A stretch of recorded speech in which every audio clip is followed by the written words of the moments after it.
جب لوگوں نے نہ مانا تو نوح نے اللہ سے عرض کی کہ پروردگار، میں اپنی قوم کو رات دن بلاتا رہا، لیکن میرے بلانے سے وہ اور زیادہ گریز کرتے رہے۔ جب میں نے ان کو بلایا کہ توبہ کریں اور تو ان کو معاف فرمائے، تو انہوں نے اپنے کانوں میں انگلیاں دے لی اور اپنے اوپر کپڑے اوڑھ لیے اور اڑ گئے اور خوب تکبر کرنے لگے۔ پھر میں ان کو بلند آواز سے بھی بلاتا رہا، پھر علانیہ بھی اور رازداری سے بھی سمجھاتا رہا۔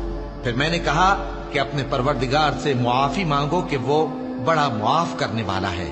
وہ تم پر آسمان سے موسلا دھار میں برسائے گا اور تمہارے مال اور بیٹوں میں اضافہ کرے گا اور تمہیں باغ عطا کرے گا اور ان میں تمہارے لیے نہریں بہا دے گا۔ تم کو کیا ہوا ہے کہ تم اللہ کی عظمت کا اعتقاد نہیں رکھتے، حالانکہ اس نے تم کو طرح طرح کی حالتوں میں پیدا کیا ہے؟ کیا تم نے نہیں دیکھا کہ اللہ نے 7 آسمان کیسے اوپر تلے بنائے ہیں اور چاند کو ان میں روشن بنایا ہے